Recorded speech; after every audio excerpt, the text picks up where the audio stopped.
दौर बदला, समय बदला, सजा याफ्ता लालू प्रसाद जी राजनीतिक भविष्यवक्ता बन गए।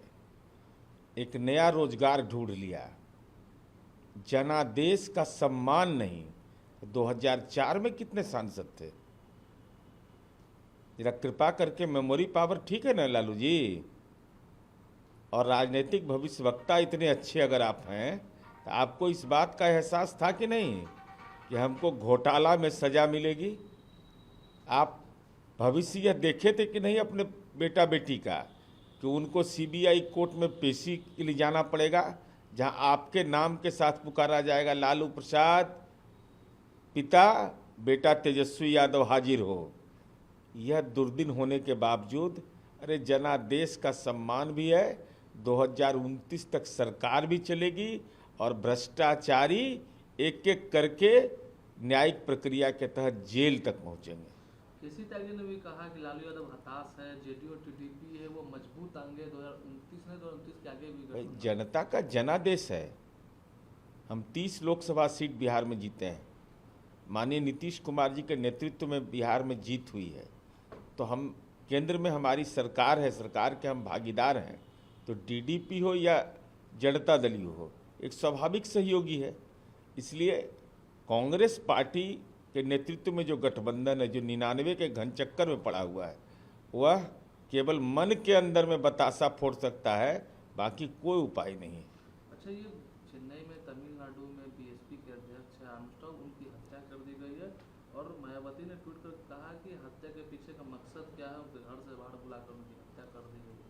देखिए, यह घटना तमिलनाडु में किसी भी राजनीतिक कार्यकर्ता की हत्या और राजनीतिक दल के अध्यक्ष की हत्या, यह निश्चित रूप से एक चिंता का विषय है और तमिलनाडु पुलिस इस मामले में निश्चित अग्रतर कार्रवाई सुनिश्चित करेगी। ये शशि थरूर ने कहा कि जो चुनाव में 400 पार का भाजपा का नारा था वो क्या हुआ होगा, और भाजपा नेता की भविष्यवाणी की थी कि पार्टी को 370 सीट से अधिक मिलेगी। माननीय शशि थरूर जी, स्वर्गीय इंदिरा जी ने नारा दिया था गरीबी हटाओ, तो गरीबी रह गया। अरे 400 का लक्ष्य तय किया, आज एनडीए की सरकार बनी हुई है, उसके बावजूद आपको अगर एहसास नहीं हो रहा है तो 2029 तक तड़पते रहिए, सरकार चलते रहेगी।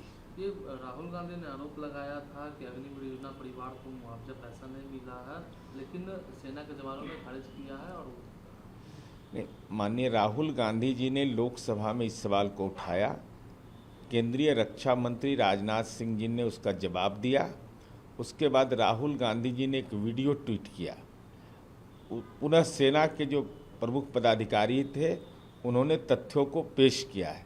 हम माननीय राहुल गांधी जी से ही अनुरोध करेंगे कि कम से कम सेना का राजनीतिकरण करने से बचिए। ये देश का पुरुषार्थ है, देश का स्वाभिमान है और शहीद का सम्मान करना हमारा राजनीति का संस्कार है। लगातार Tejashwi Yadav law and order पर ट्वीट कर रहे हैं। 3-4 दिनों में बता रहे हैं कि 35 से 40 लोगों की हत्या हो गई है 3 से 4 दिनों के अंदर। कि माननीय तेजस्वी यादव जी देश में थे कि प्रदेश में थे मैं नहीं जानता। कल उनका लॉन्चिंग हुआ है। लोकसभा चुनाव हारने के बाद बेचारे लज्जा से रह नहीं रहे थे। तो माननीय तेजस्वी यादव जी, अगर आपराधिक घटनाओं के आधार पर आप बिहार के कानून व्यवस्था की आलोचना कर रहे हैं, तो मेरीन ड्राइव जो बनाए हैं पटना में हम लोग, तो वहाँ लालू जी के खटाल का गाय घूमता है रात में, क्या हम लोग ही घूमते हैं? अपराध के खिलाफ पहले भी कार्रवाई होती थी, आज भी हो रही है। हम तेजस्वी यादव से यह जानना चाहते हैं कि जब आप राज्य के उप मुख्यमंत्री थे तो 8,832 हत्या की घटना हुई थी, उस समय भी कार्रवाई हुई थी। और चोरी इतना बढ़ गया था, महागठबंधन के साथ जब हम थे तो 1,11,322 चोरी की घटना हुआ था, तब पर भी कार्रवाई हुई थी। अरे आपराधिक घटनाओं के खिलाफ कार्रवाई करना तो हमारा राजनीति का यूएसपी है। आपका यूएसपी है राजनीति में लंपट, गुंडा, बदमाश, उनको संरक्षण देना।